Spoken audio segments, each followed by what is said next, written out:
Hello everyone, Bansal classes के online platform में आप सभी का स्वागत है। मेरा नाम है अनिल और मैं आज आपको बहुत ही इंपॉर्टेंट टॉपिक पढ़ाने जा रहा हूं, that is human health and disease. अगर मैं बात करूं नीट में ये कितना इंपॉर्टेंट है ना, नीट में इस टॉपिक से कितने क्वेश्चन पूछे जाते हैं इस चैप्टर से, तो माय डियर स्टूडेंट आप इजीली एंटिसिपेट कर सकते हैं 3 to 4 क्वेश्चन पूछे जाएंगे। Right, level of difficulty right. अगर मैं रिलेटिवली कंपेयर करूँ इस टॉपिक को आपके या इस चैप्टर को आपके लाइक मॉलिकुलर जेनेटिक्स और biotechnology right, human health and disease, उन टॉपिक से अगर इसको मैं आपको कंपेयर करूं तो ये काफी ज्यादा क्या है आपका इजी है, आपको इजीली सारी चीजें समझ आ जाएंगी। आपको क्या करना है, आपको लगातार लेक्चर देखने हैं और लेक्चर देखते समय आपको नोट्स का भी क्या करना है, ध्यान रखना है ना। तो आपको प्रॉपर नोट्स आप अगर अच्छे से बनाएंगे तो वो नोट्स आपको आपकी लॉन्ग टर्म मेमोरी में क्या हो जाएंगे, सेव हो जाएंगे। तो स्टार्ट करें आज का लेक्चर, चलिए। तो जैसे कि प्रीवियस स्लाइड में बात कर चुका हूं, आज जो हम बात करने जाएंगे वो है आपका ह्यूमन हेल्थ एंड डिजीज। आज जो हमारा लेक्चर है लेक्चर नंबर 1 है, ठीक है। तो डियर स्टूडेंट यहाँ पर हम बात करेंगे यूनिट 8 का नाम है आपका बायोलॉजी इन ह्यूमन वेलफेयर, है ना। बहुत इंपॉर्टेंट ये आपकी यूनिट है, कई क्वेश्चन इनसे पूछे जाते हैं। तो डियर स्टूडेंट इस यूनिट में आपको पढ़ना है chapter number 8 that is about human health and disease, जो हम आज पढ़ेंगे। चैप्टर 9 में आता है स्ट्रेटेजी फूड इनहांसमेंट राइट। इससे आप एक क्वेश्चन नीट में एक या दो क्वेश्चन पूछा जाता है। नेक्स्ट है आपका chapter number 10 microbes in human welfare. ये टॉपिक भी क्या आपका इंपॉर्टेंट है, इसमें आपको बेसिकली याद करना है, कॉन्सेप्ट को समझना है। माय डियर स्टूडेंट, जैसे कि हम प्रीवियस स्लाइड में भी आपसे बात कर चुके हैं, हम यहाँ पे बात करने वाले हैं ह्यूमन हेल्थ एंड डिजीज के बारे में। तो पहला पार्ट जो होगा वो हेल्थ को समझेंगे, है ना। हेल्थ की एग्जैक्ट डेफिनेशन क्या है, हेल्थ का मतलब क्या है और एग्जैक्ट इसको हम कैसे डिफाइन कर सकते हैं। तो माय डियर स्टूडेंट, जैसे कि आप सभी जानते हैं कि हेल्थ जो टर्म होती है वो सभी के द्वारा प्रयोग में लाई जाती है। अधिकांश मैक्सिमम लोगों को ये लगता है कि अगर उनको कोई डिजीज नहीं है, that is absence of disease, या वो फिजिकली आपको नॉर्मल दिख रहे हैं, फिजिकली फिट है, तो वो बोल देते हैं कि मैं तो हेल्दी हूं राइट। क्या ये डिफाइन करता है, फिर से इस बात को समझिए। अगर कोई पर्सन है फिजिकली आपको नॉर्मल दिख रहा है और इसको किसी भी प्रकार की डिजीज नहीं है, क्या आप इसे हेल्दी बोल सकते हैं केवल इन्हीं दो पैरामीटर्स को माप के? क्या आप इन दो पैरामीटर्स के बेस पे इनको हेल्दी बोल सकते हैं? नहीं डियर स्टूडेंट, क्लास 9th में आपने WHO के द्वारा दी गई हेल्थ की डेफिनेशन को पढ़ा होगा। आइए डियर स्टूडेंट उसी को हम आगे समझते हैं। पर्टिकुलर स्लाइड में हम समझेंगे हेल्थ की डेफिनेशन क्या है, एग्जैक्टली हम किसे हेल्दी बोलेंगे, है ना, राइट। तो माय डियर स्टूडेंट इन 1948 में WHO ने एक डेफिनेशन दी हेल्थ की। किसकी डेफिनेशन दी? हेल्थ की, राइट। उस ऑर्गेनाइजेशन का क्या नाम था? WHO, world health organisation. इसका आप मीडिया में फ्रिक्वेंटली नाम आजकल सुन रहे होंगे, राइट। तो ये क्या कहता है? Health is a state of complete physical, mental and social wellbeing and not merely the absence of disease और इंफर्मिटी। इस वर्ड का मतलब क्या है? हेल्थ क्या है, यानी कि अगर कोई हेल्दी है तो वो फिजिकली क्या होना चाहिए? नॉर्मल होना चाहिए। मेंटली भी कैसा होना चाहिए? नॉर्मल होना चाहिए। प्लस सोशल वेलबींग होना चाहिए, राइट। सोसाइटी के लिए पॉजिटिव सोचे, लोगों से अच्छा व्यवहार करे, उसे हम क्या कहते हैं? Social wellbeing. मेंटली भी अगर आप उसे कोई बात बोल रहे हैं, उसे प्रॉपर समझ में आ रही है और रिस्पॉन्ड कर रहा है, इसका मतलब वो मेंटली भी क्या है? नॉर्मल है। फिजिकली उसका अपीयरेंस जो है वो फिजिकली नॉर्मल है। अगर ये तीन पैरामीटर हैं, ओनली दैट केस हम उसे क्या बोलेंगे? वो व्यक्ति हेल्दी है, राइट। हेल्थ, अब किसी को मान लीजिए आप क्या कह रहे हैं, जैसे मान लीजिए कोई व्यक्ति है, उसको डिजीज, कोई भी प्रकार की डिजीज नहीं है, क्या केवल इसी आधार पे आप इसे हेल्दी कह सकते हैं? जी नहीं, राइट। हेल्थ को डिफाइन करने के लिए 3 पैरामीटर यहाँ पे दिए हैं, physical, mental and social wellbeing. तो यहाँ पे यहाँ तक तो ये फर्स्ट स्टेप आपको समझ में आ गया। ये क्या कहता है? And not merely. पहले तो मेयरली जो वर्ड है इसका मतलब जानिए। मेयरली का मतलब होता है ओनली, केवल, राइट। केवल वो व्यक्ति को डिजीज नहीं है या किसी भी प्रकार की इन्फर्मिटी, इन्फर्मिटी का मतलब भी जानिए, इन्फर्मिटी मतलब होता है कमजोरी, राइट। अगर कोई व्यक्ति को किसी भी प्रकार की कमजोरी नहीं है, डिजीज नहीं है, क्या इस आधार में हम उसको हेल्दी कह देंगे? नहीं कहेंगे, राइट। राइट, आप बात को समझिए। डेफिनेशन ऑफ हेल्थ, हेल्थ ये है कि वो व्यक्ति क्या हो आपका? यस, कंप्लीट फिजिकली नॉर्मल हो, मेंटली नॉर्मल हो एंड सोशल वेलबींग हो, तभी आप उसको हेल्दी कहेंगे। यदि कोई व्यक्ति है ना, वो उसको किसी भी प्रकार का डिजीज नहीं है, किसी भी प्रकार की कमजोरी नहीं है, क्या इन दो आधार पे आप किसी व्यक्ति को हेल्दी कह सकते हैं? जी नहीं कह सकते। चलिए नेक्स्ट स्लाइड में बढ़ते हैं डियर स्टूडेंट। ये स्लाइड भी प्रीवियस स्लाइड को ही सपोर्ट कर रही है। बेसिकली क्या है आपका? फिजिकली वेलबींग होना चाहिए, मेंटली वेलबींग होना चाहिए, सोशली वेलबींग होना चाहिए, और डियर स्टूडेंट वो बंदा आपका हेल्दी होगा ही। ठीक है, ये हेल्थ की क्या है? डेफिनेशन। इस पर्टिकुलर स्लाइड में लिखा है why health is important. Dear student, let's say government of India या किसी भी कंट्री की जो गवर्नमेंट होती है, उसका जो बजट होता है, ठीक है, उसके बजट से बहुत एक अच्छा अमाउंट हेल्थ सेक्टर को मिलता है ना, राइट। कोई भी गवर्नमेंट होती है तो वो अपने बजट का बहुत अच्छा ज्यादा अमाउंट हेल्थ सेक्टर पे इन्वेस्ट करती है।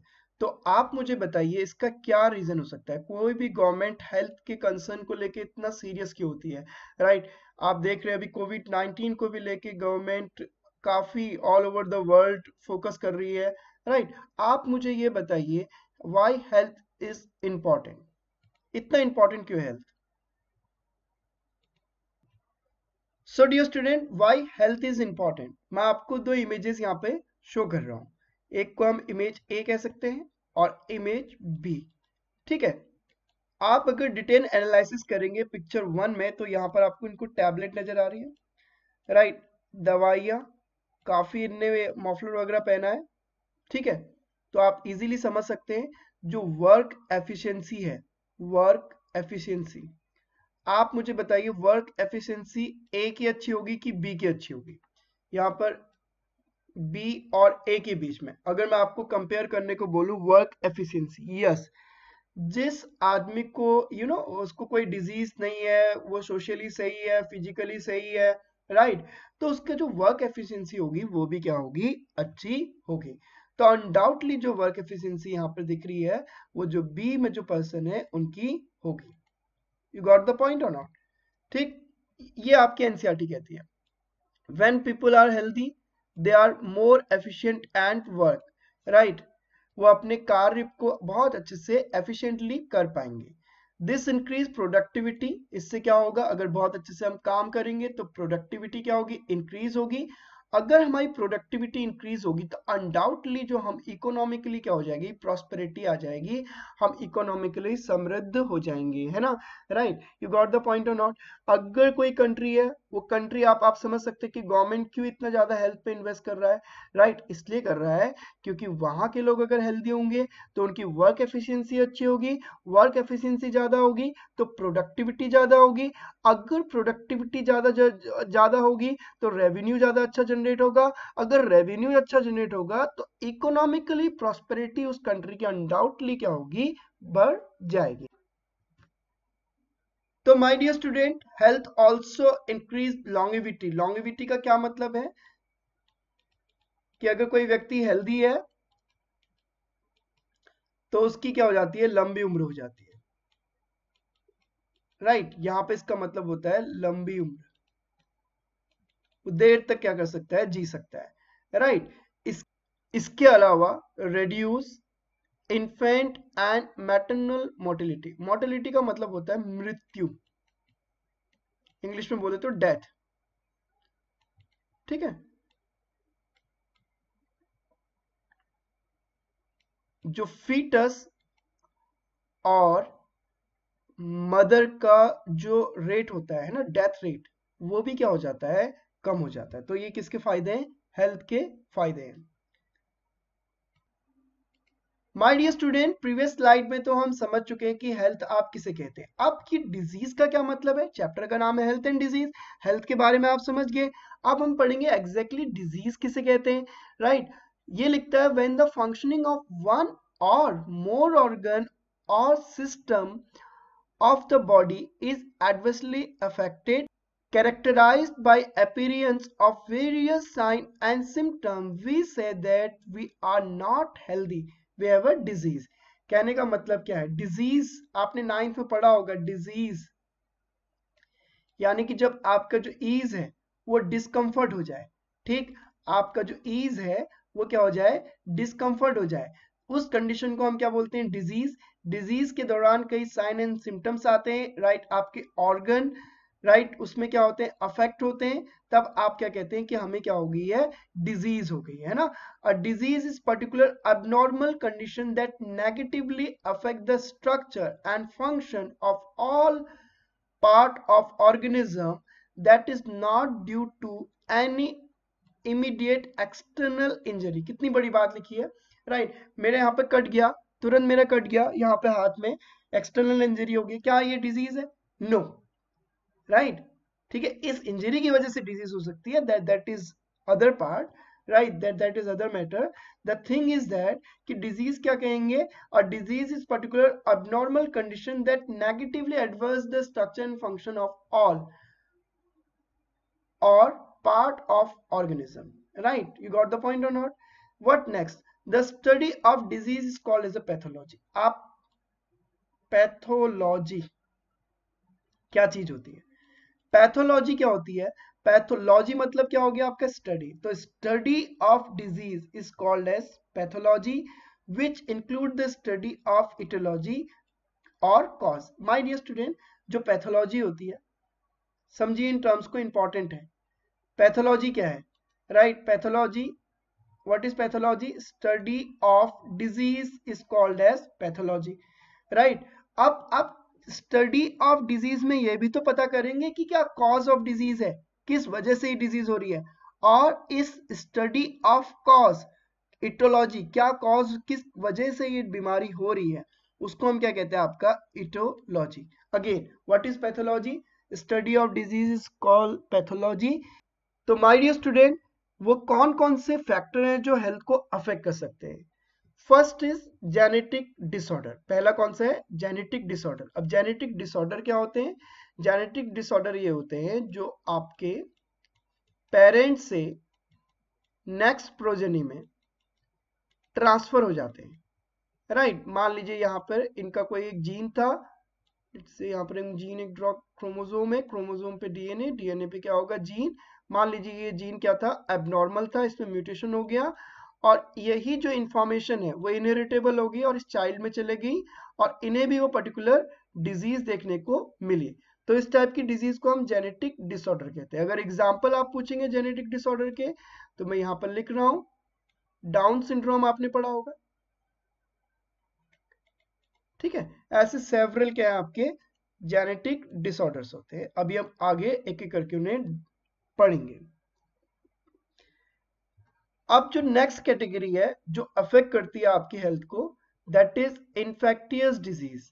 अब इन्फेक्टियस डिजीज क्या होती है, infectious disease are caused by pathogenic microbes such as bacteria, viruses, parasite or fungi। The disease can be spread directly or indirectly from one person to another person।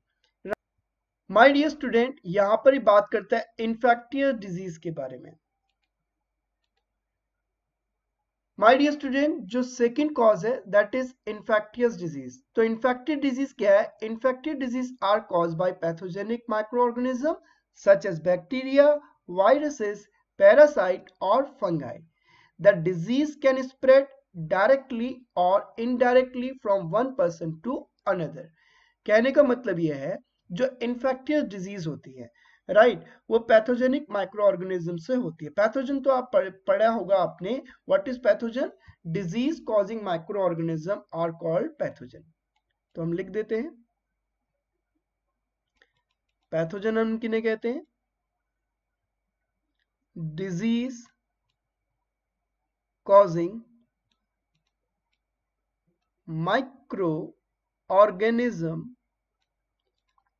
Are called pathogen. Right, वो microorganism जो disease cause करते हैं उन्हें हम क्या बोलते हैं? Pathogen कहते हैं। राइट, जैसे कि बैक्टीरिया अगर डिजीज कॉज कर रहा है तो ये क्या हो गया?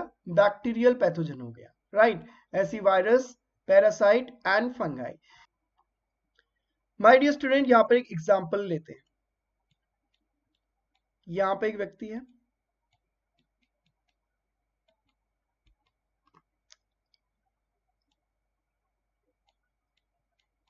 एक व्यक्ति ये भी है, ठीक है। मान लीजिए इनके भीतर वायरस आया, ठीक है। मान लीजिए इनको कॉमन कोल्ड हुआ है, कॉमन कोल्ड हुआ है, ठीक।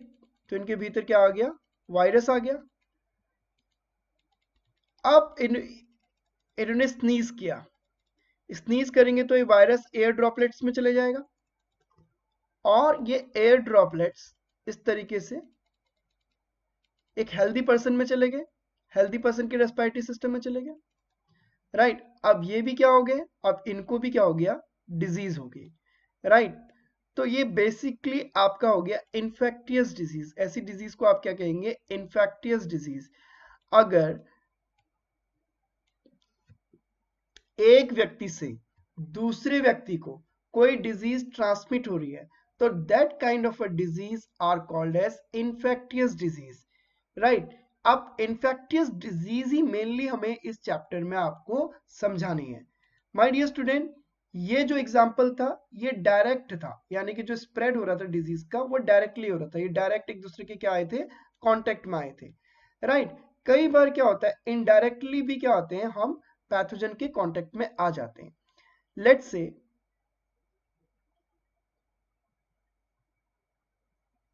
यहां पे ये फीसिस मान लीजिए, राइट, और यहां पर हमने बोला यहां पे साल्मोनी टाइफी नाम का एक बैक्टीरियम है। कौन है? साल्मोनी टाइफी। ठीक, अब जो हाउस फ्लाई है इस तरीके से, हाउस फ्लाई यहां पे बैठी, राइट, और फिर अपने पंखों की मदद से उड़ना चालू किया। दूर साइड में कोई एक आदमी है और वो नॉर्मली क्या कर रहा है? खाना खा रहा है। राइट, और इस खाने में कौन बैठा? मक्खी बैठी। और ये जो हाउस फ्लाई जब यहाँ पे बैठेगी तो हाउस फ्लाई के पाँव में तो क्या लगा है? That is salmonella typhi.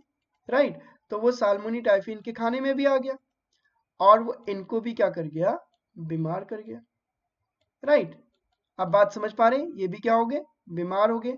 तो यहाँ पर जो ट्रांसमिशन हुआ, ये इन्फेक्शन हुआ, वो डायरेक्टली हुआ, इनडायरेक्टली हुआ? यस, कैसा हुआ? इनडायरेक्टली हुआ है ना। डायरेक्ट दो पर्सन तो कांटेक्ट में नहीं आए।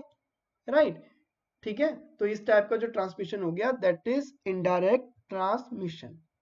ठीक है, और इनडायरेक्ट स्प्रेड। अब जो तीसरा कॉज है that is life style disease, है ना। Life style disease, life style disease क्या होती है डियर स्टूडेंट? राइट, इसको भी समझना आपके लिए बहुत जरूरी है क्योंकि आप एग्जैक्ट उस एज में है जहां पर आपको लाइफ स्टाइल रिलेटेड जो एस्पेक्ट्स हैं वो ख्याल रखने चाहिए, है ना।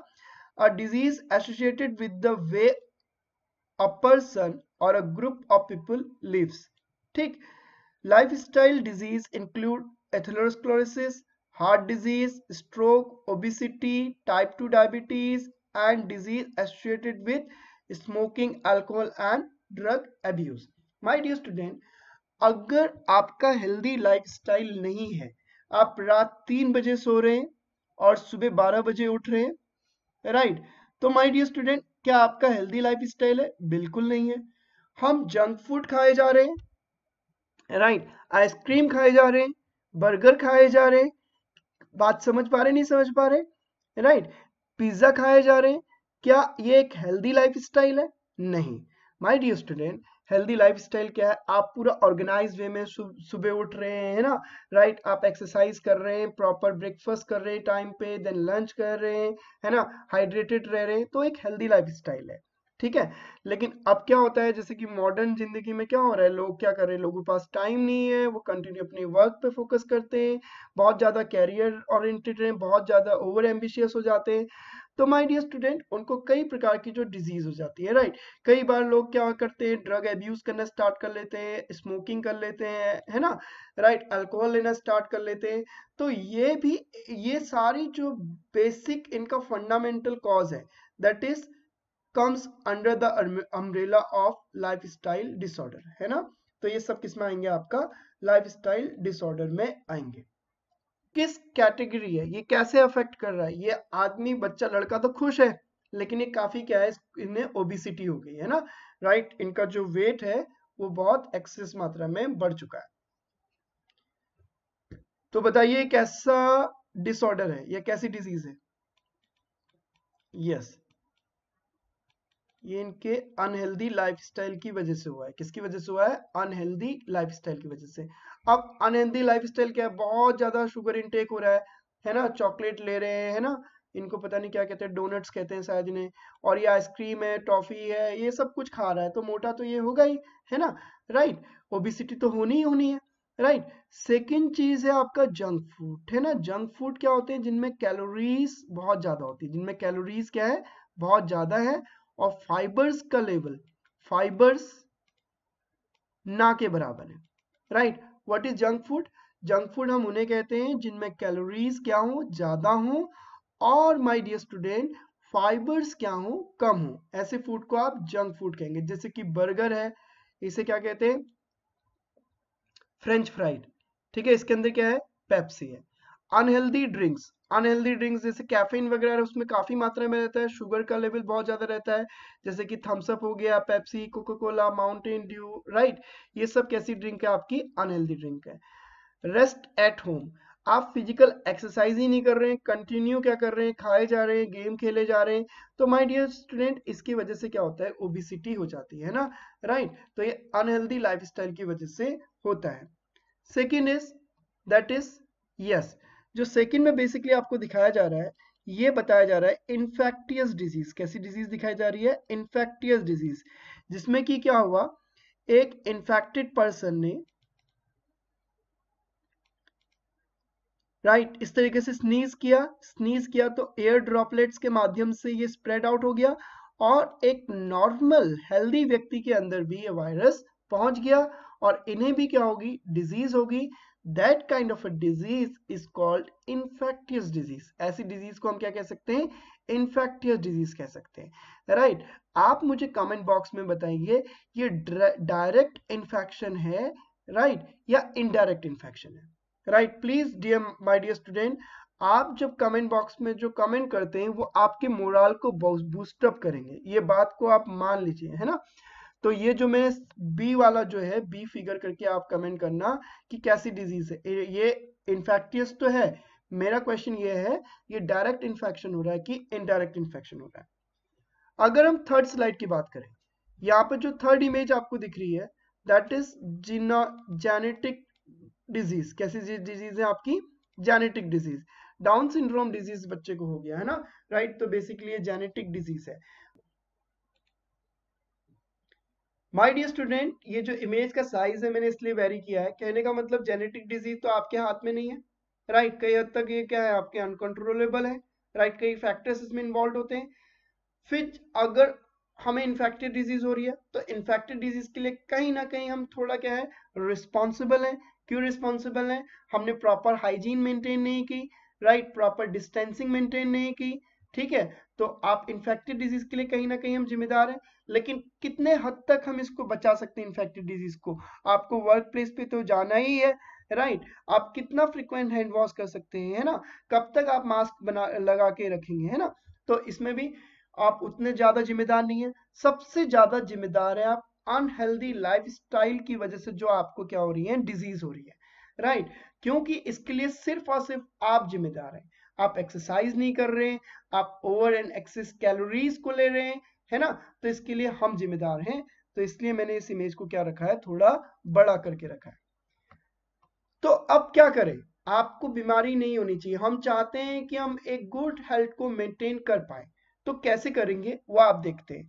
आपके एनसीईआरटी कहती है बैलेंस्ड डाइट, प्रॉपर आप डाइट लीजिए। देखिए बैलेंस्ड डाइट का मतलब क्या होगा, उसमें कार्बोहाइड्रेट भी होना चाहिए, प्रोटीन होना चाहिए, विटामिन होने चाहिए, ठीक, थोड़ा लिटिल अमाउंट ऑफ फैट भी होना चाहिए, जो कि बैलेंस डाइट के अंदर आता है।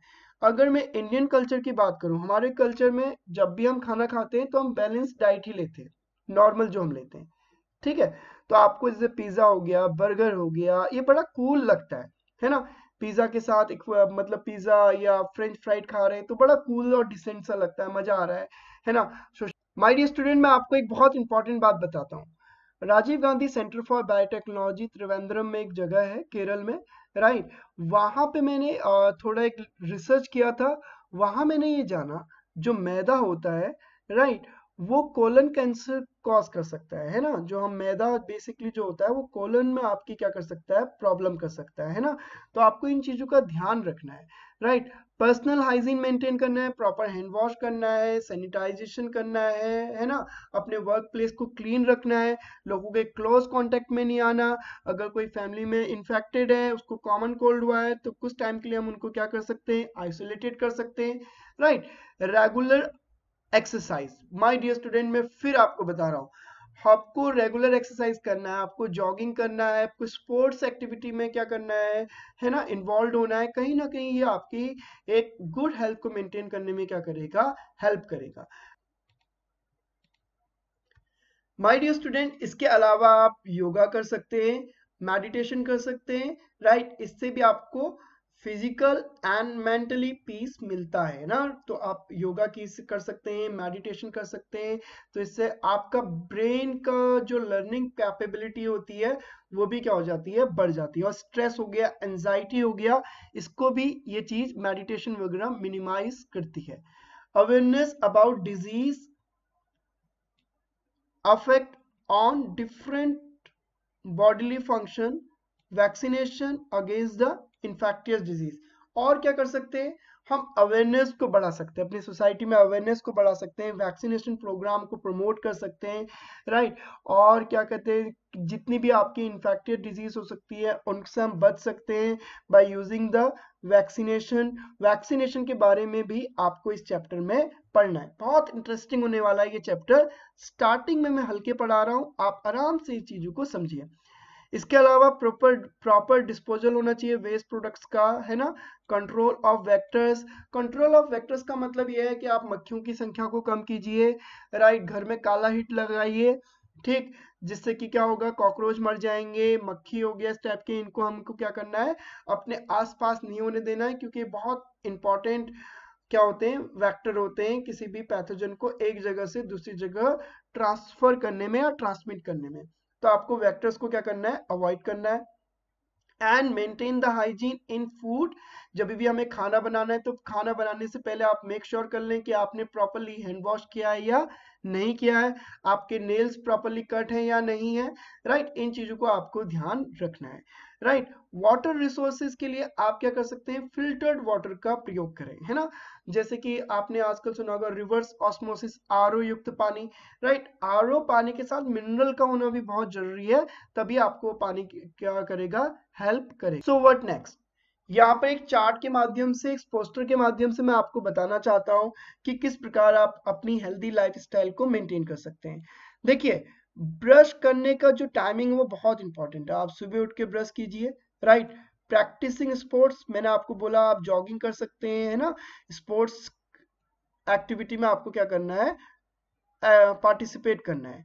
मेक अ डाइट, मैंने आपको बोला रेगुलर डाइट आप मेंटेन करें, है ना। प्रॉपर हाइजीन मेंटेन करें, वैक्सीनेशन करें, प्रॉपर हैंड वॉश करें, वेजिटेबल को भी वॉश करें। इस तरीके से आप क्या कर सकते हैं, एक हेल्दी लाइफस्टाइल को मेंटेन कर सकते हैं। और देखिए, early to bed early to rise तो आपने सुना ही होगा बचपन से, तो आपको टाइम पे क्या हो जाना चाहिए, सो जाना चाहिए। नहीं आप 3 बजे 4 बजे तक भी क्या है, जगे हैं। राइट।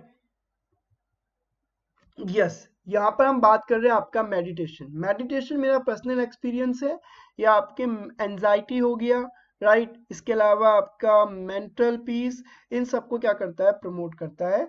ठीक, तो आप मेडिटेशन को भी कर सकते हैं फॉर अ हेल्दी लाइफस्टाइल। तो ये प्रीवियस स्लाइड में मैं ये सारी लाइनें आपको एक्सप्लेन कर चुका हूँ। माय डियर स्टूडेंट, अब मैं बात करूंगा कॉमन ह्यूमन डिजीजेस के बारे में। तो आप ये जान लीजिए पैथोजन क्या होते हैं, मैं पहले भी बता चुका हूँ, यहाँ पर भी बता रहा हूँ। पैथोजन क्या होते हैं, basically disease causing microbes are called as pathogen, right. तो बेसिकली ये सब के सब पैथोजन है। माय डियर स्टूडेंट, यहाँ पर हम बात करेंगे कॉमन ह्यूमन डिजीज के बारे में, राइट। कौन कौन से माइक्रो ऑर्गेनिज्म होते हैं जो आपको डिजीज कॉज कर सकते हैं। तो नंबर 1, बैक्टीरिया डिजीज कर सकते हैं। नंबर 2, वायरस डिजीज कॉज कर सकते हैं। नंबर 3, फंगस आपको इन्फेक्शन कॉज कर सकता है। प्रोटोजोआ कर सकते हैं, और वॉर्म्स जिनको हम बेसिकली हेलमिंथीज कहते हैं। तो इन सभी डिजीज के बारे में हमको बहुत डिटेल में इस चैप्टर में पढ़ना है, ठीक है। जैसे कि बैक्टीरियल डिजीज, जैसे डिसेंट्री हो गया, प्लेग हो गया, डिप्थेरिया हो गया, क्लोरा हो गया, टाइफाइड हो गया, निमोनिया हो गया, ये सब कैसी डिजीज है, आपका बैक्टीरियल डिजीज। वायरल डिजीज जैसे कि कॉमन कोल्ड हो गया, मम्स हो गया, वायरल हेपेटाइटिस हो गया, डेंगू फीवर हो गया, चिकनगुनिया हो गया, चिकन पॉक्स हो गया, राइट। तो ये सब क्या आपकी वायरल डिजीज। कोई एक ऐसी वायरल डिजीज का नाम बताइए जो आजकल ट्रेंडिंग में है, आजकल जो ट्रेंडिंग में है, राइट। आजकल पूरा देश, पूरा वर्ल्ड उससे डरा हुआ है। उस वायरल डिजीज का नाम मुझे कमेंट बॉक्स में बताना, ठीक है। Next is fungal. फंगल में जैसे एथिलीट फूड हो गया। प्रोटोजोअन डिजीज जैसे आपका मलेरिया हो गया, अफ्रीकन स्लीपिंग सिकनेस हो गया, काला अजहर हो गया, इनके बारे में भी हमें डिस्कस करना है। हेलमिंथीज के बारे में तो आप जानते ही हैं, हमने पढ़ा हुआ है। अब माय डियर स्टूडेंट, यहां पे आपको ये जो बेहतरीन एक इमेज दिख रही है, माइक्रोस्कोपिक इमेज है, जिसको हम सैम बोलते हैं। सैम की इमेज है, किसकी है, सैम, राइट। ये सैम इमेज आपको दिख रही है। बेसिकली यहाँ पे ये आपको रॉड लाइक स्ट्रक्चर दिख रहे हैं।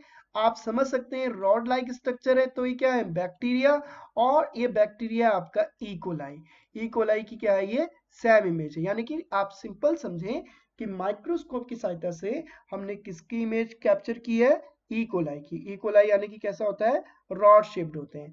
तो यहाँ पे कहता है इकोलाई का आपने इमेज लिया है स्कैनिंग इलेक्ट्रॉन माइक्रोग्राफ, राइट। आप मुझे बता सकते हैं ये क्या है, of course my dear student, ये क्या है, वायरस है। तो वायरस भी आपको क्या करते हैं, डिजीज कॉज कर सकते हैं। यहाँ पे ये दो, जैसे दो हमारी जो फिंगर्स होती है ना, जैसे कि ये पाँव है हमारा, ये पाँव में दो फिंगर्स के बीच में इस तरीके का अगर फंगल इन्फेक्शन हो जाता है तो उसको हम एथलीट फूड बोलते हैं। क्या बोलते हैं, एथलीट फूड, राइट। तो यहाँ पे आप देख सकते हैं, राइट, दो फिंगर्स के बीच में, राइट, इधर पे क्या हो गया, इनको एथलीट फुट हो गया। तो एथलीट फुट में अगर आप देखेंगे, इनका बहुत डिटेल इमेज देखेंगे, तो बेसिकली यहाँ पे क्या होगी, फंगल ग्रोथ होगी, है ना, राइट। और इस डिजीज को हम कहते हैं एथलीट फुट बोलते हैं। इसको हम आगे अपकमिंग लेक्चर में पढ़ेंगे। तो माय डियर स्टूडेंट, अगर मैं यहाँ पे आपके डिजीज को ब्रॉडली क्लासिफाइड करूं, तो कंजेनाइटल हो गया और दूसरा हो गया एक्वायर्ड। फर्स्ट क्या हो गया आपका, कंजेनाइटल डिजीज, और दूसरा कौन सा हो गया, एक्वायर्ड। कंजेनाइटल का मतलब जन्मजात रोग, है ना, ऐसे रोग जो बर्थ के टाइम से ही हमारे अंदर मौजूद होते हैं, उनको हम बोलते हैं कंजेनाइटल डिजीज। एक्वायर्ड का मतलब बर्थ के बाद, राइट, वो हमें एक्वायर्ड हुए हैं, है ना, वो बर्थ के बाद हमारे अंदर जो डिजीज हुई है वो आपकी एक्वायर्ड डिजीज होगी, राइट। एक्वायर्ड डिजीज का जो कॉज रहता है वो पैथोजन हो सकता है, लाइफस्टाइल हो सकता है, इन्फेक्शन हो सकता है, राइट। इस पर्टिकुलर टाइप की वजह से हमको क्या हो सकता है, आपका एक्वायर्ड डिजीज हो सकती है। यहाँ पर हम फोकस करेंगे आज, that is about the congenital disease के बारे में।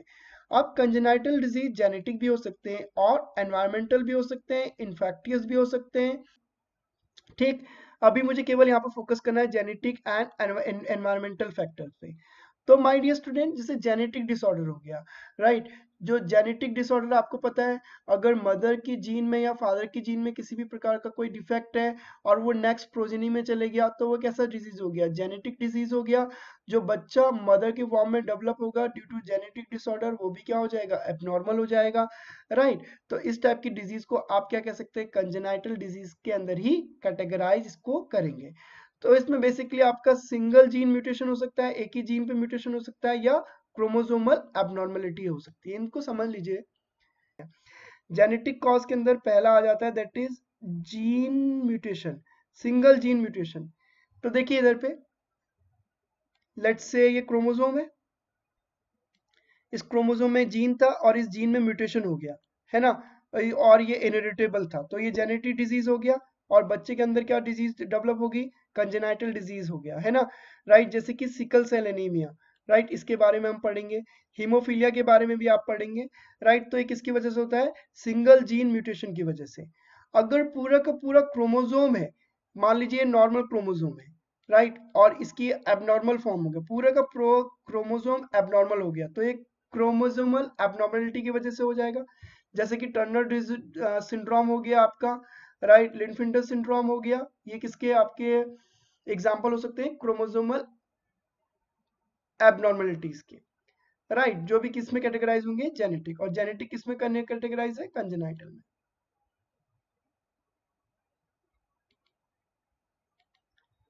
तो dear student, single gene mutation में आपने समझा कि सिकल सेल एनीमिया और हीमोफीलिया, इनके बारे में हम डिटेल में आगे पढ़ेंगे। क्रोमोसोमल एबनॉर्मलिटीज में आपने पढ़ा, टर्नर सिंड्रोम हो गया, डाउन सिंड्रोम हो गया, ये सब क्या आपके, दैट इज क्रोमोसोमल एबनॉर्मलिटीज। इसके अलावा एनवायरमेंटल के बारे में हम आगे पढ़ेंगे, ठीक। अब एक्वायर्ड के अंदर डियर स्टूडेंट दो प्रकार के आ जाते हैं, कम्युनिकेबल आ जाते हैं और नॉन कम्युनिकेबल आ जाते हैं। देखिए, कम्युनिकेबल मतलब जो कम्युनिकेशन के माध्यम से, है ना, एक इन्फेक्टियस डिजीज जो एक से दूसरे को हो जाए, राइट, उनको हम कहते हैं कम्युनिकेबल डिजीज। जैसे कि वायरस कम्युनिकेबल डिजीज कॉज कर सकते हैं, बैक्टीरिया की वजह से कम्युनिकेबल डिजीज हो सकती है, प्रोटोजोआ की वजह से कम्युनिकेबल डिजीज हो सकती है, फंगस की वजह से एंड वॉर्म्स की वजह से क्या हो सकती है, कम्युनिकेबल डिजीज। तो नॉन कम्युनिकेबल डिजीज क्या है, नॉन कम्युनिकेबल डिजीज में आपका आ गया जैसे कि डायबिटीज मिलेटस आ गया, ठीक, आपका डेफिशिएंसी डिसऑर्डर्स आ गए जैसे वगैरह, ठीक है। और नेक्स्ट आपका आ गया एलर्जी, एलर्जी भी आपका नॉन कम्युनिकेबल होती है, कैंसर भी क्या है, नॉन कम्युनिकेबल डिजीज है। तो माय डियर स्टूडेंट, आप यहाँ पर समझिए कि कंजेनाइटल डिसऑर्डर क्या है ना, पहले ही हम समझेंगे कंजेनाइटल डिसऑर्डर क्या है। तो कंजेनाइटल डिसऑर्डर क्या है, a birth defect also known as congenital disorder is a condition present at the birth regardless of its cause। कहने का मतलब ये है, जैसे ही बच्चा पैदा हुआ, वो बच्चा जब पैदा हो रहा है वो एबनॉर्मल पैदा हो रहा है, राइट। इस टाइप का जो डिजीज जो हुई होगी उसको हम कह देंगे कंजेनाइटल डिजीज, बर्थ डिफेक्ट या कंजेनाइटल डिजीज। रीजन कुछ भी हो सकता है, अभी मैंने आपको डिस्कस किया ना, रीजन क्या हो सकता है, जेनेटिक रीजंस भी हो सकते हैं और एनवायरमेंटल रीजंस भी हो सकते हैं, है ना, रीजंस कुछ भी हो सकते हैं। लेकिन अगर बर्थ के टाइम पे बच्चा डिफेक्टिव हुआ है तो that kind of a disease are called as congenital disease, ठीक। कॉज एंड रिस्क फैक्टर, ठीक है। जैसे कि यहाँ पे कहता है ऑल्दो अप्रोक्स आपका 50% of all congenital anomalies can not be linked by specific cause, यानी कि जो 50% कंजेनाइटल डिजीज होती है उनके स्पेसिफिक कॉज को हम डायरेक्टली लिंक नहीं कर सकते। There are some non genetic environmental and other cause, risk and factor. तो पहले तो जेनेटिक फैक्टर, जीन बहुत इंपॉर्टेंट रोल प्ले करता है कंजेनाइटल डिजीज में। आप समझ सकते हैं कि जीन में म्यूटेशन आ जाएगा, राइट, तो वो क्या करेगा, सडन ट्रांसफर हो जाता है नेक्स्ट प्रोजेनी में, right, that kind of a disease are called as a genetic disease, ठीक। व्हाट नेक्स्ट, एनवायरमेंटल फैक्टर, ये इंपॉर्टेंट है। एनवायरमेंटल फैक्टर क्या है, मान लीजिए कोई मदर है और मदर प्रेग्नेंट है, उस दौरान मदर ने क्या किया, कोई पेस्टिसाइड मदर के बॉडी में चले गया, कोई पर्टिकुलर केमिकल चले गया, कोई दवाई चले गई, लेट से कोई ड्रग चले गया, टबैको ले रही है, अल्कोहल ले रही है, तो बेसिकली इसके वजह से जो एनवायरमेंट होता है वो अनफेवरेबल बन जाता है बच्चे के लिए, है ना, राइट। जो बच्चा होता है वो उसकी कंजेनाइटल डिजीज होने के चांसेस क्या रहते हैं, बहुत ज्यादा रहते हैं, ठीक। या फिर मदर ऐसे कोल एंड माइंस में वर्क कर रही है, राइट। तो उस पर्टिकुलर रीजन में देखिए पॉवर्टी बहुत बड़ा रीजन होता है इन सब के पीछे, ठीक। इकोनॉमिकली स्टेबल होना बहुत ज्यादा जरूरी है, अदरवाइज आप सब समझ सकते हैं जो अंडर डेवलप्ड कंट्रीज होती है वहां पे इस टाइप के फैक्टर ज्यादा देखने को मिलते हैं। तो एनवायरमेंटल फैक्टर का मतलब ये हो गया कि कोई भी पर्टिकुलर टाइप की, जैसे मदर जिस टाइम पे प्रेग्नेंट है, जब कंसीव कर ली है, राइट, तो फिर अगर कोई भी प्रकार का ड्रग, कोई भी केमिकल, कोई भी इस तरीके से एक्सपोज होता है तो बच्चे को क्या करता है, हार्म करता है। कई एंटीबायोटिक्स होती है वो भी बच्चे को क्या करती हैं, हार्म करती हैं। अपकमिंग लेक्चर में मैं आपको एक बहुत इंटरेस्टिंग स्टोरी सुनाऊंगा जो कि अनडाउटली आपको हेल्प करेगी और कहीं ना कहीं आपके सिलेबस से वो क्या है, कनेक्टेड है। ये इमेज जो आप देख रहे हैं, राइट, मैं आपको चाहता हूं कि आप नेक्स्ट लेक्चर में हल्का सा 1 मिनट 5 मिनट का ब्राउज करके आइए और थैलिडोमाइड के बारे में स्टडी करके आना, या कमेंट बॉक्स में बताना मुझे थैलिडोमाइड के बारे में, ठीक है। अपकमिंग लेक्चर में हम इसी को एक्सप्लेन करेंगे। Thank you everyone.